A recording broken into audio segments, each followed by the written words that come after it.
For section 7.3.1, we're first going to talk about the translation of the x-axis, of the s-axis, sorry. And then we will, on the second half of this section, then we'll talk about the translation of the t-axis. So we've talked about translation of functions in the past. I can give you a generic example. Let's say I had some function f of x. And if this translated,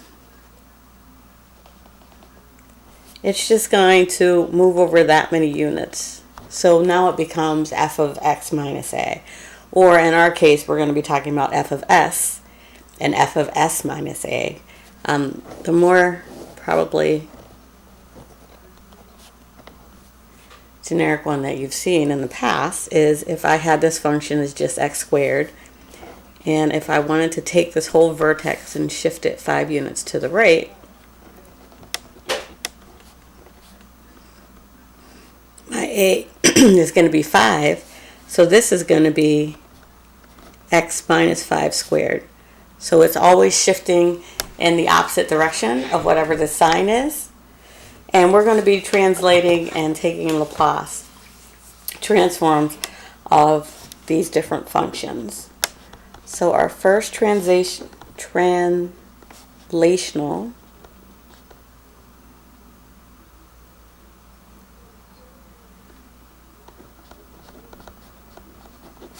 theorem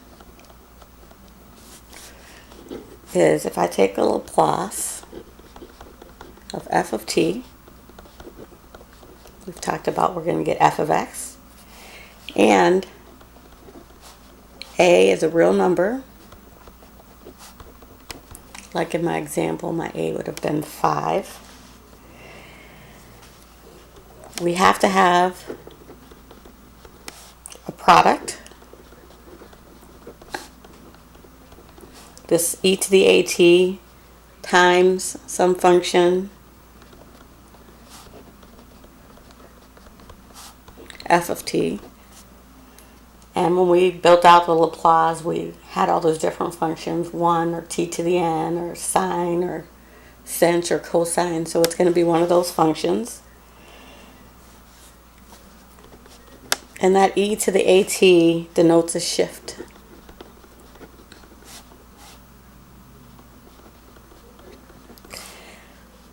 In s. So we're going to be going from s, and then we're going to be moving s minus a. And it could be positive or negative value, but remember, it's always in the opposite direction. And then what we're going to be doing is taking the Laplace transform of f of t. And that a term is just going to tell us how the s is shifted.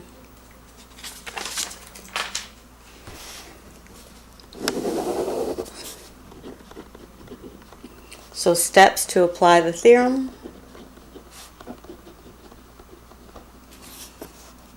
One, we have to identify a.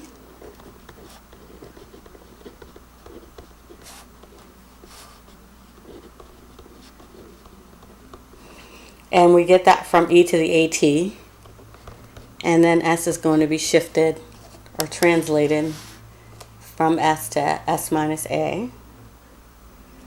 We want to evaluate the Laplace transform.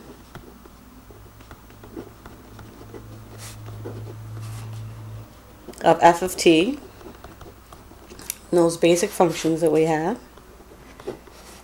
And then after we evaluate it, we're going to do that shift. So f of s is going to become f of s minus a.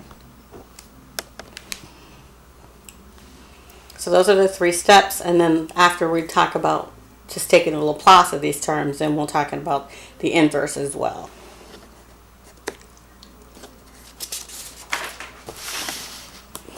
So some examples.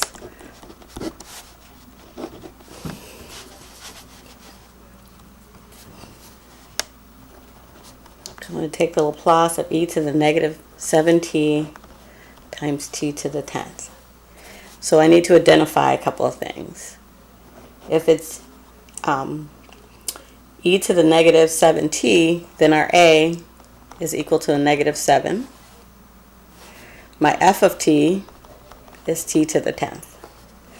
And I'm going to need to apply that so I know that my n is equal to 10. So what I'm doing is taking a Laplace of t to the 10th and then making that adjustment, adjusting from s to, since a was negative 7, it's now going to become s plus 7. So if it was just t to the 10th, we would have 10 factorial over s to the 11th power. But because I need to do that adjustment, I end up with 10 factorial over s plus 7 to the 11th power.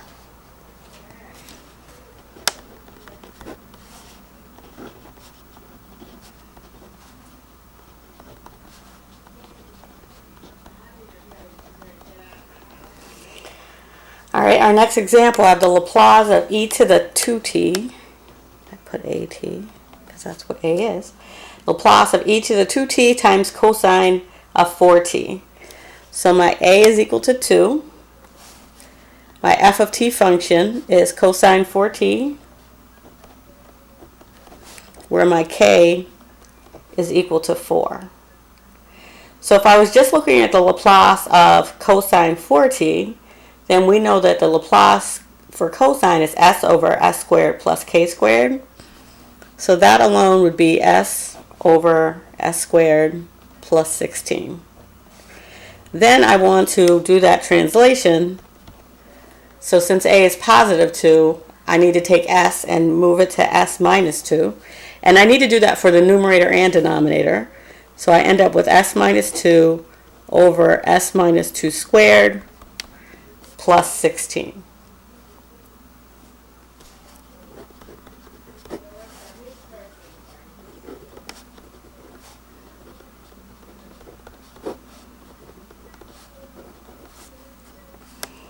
For our next example, we have cos t over et. So we have to do a quick little rewrite first because I want it in the right form. So e to the negative t cos t. So in this case, my a is equal to a negative 1. And my f of t function is cos t, where k is equal to 1.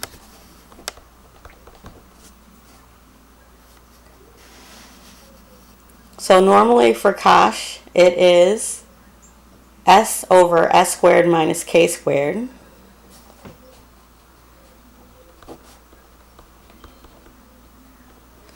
And then I'm just going to plug it in. My k is equal to 1. And the s, I now need to translate it. Since a is negative 1, I need to go from s to s plus 1. So my final would be s plus 1 over s plus 1 squared minus 1.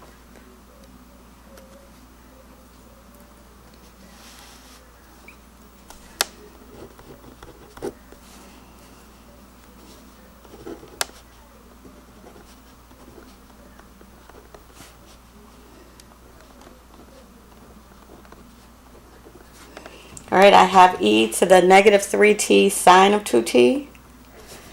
So my a is negative 3. My k is equal to 2. And my f of t is sine 2t. So normally, again, for sine 2t, it's going to be k over s squared plus k squared. So it would be 2 over s squared plus 4. And then I have to translate my s to s plus 3. So I end up with 2 over s plus 3 squared plus 4.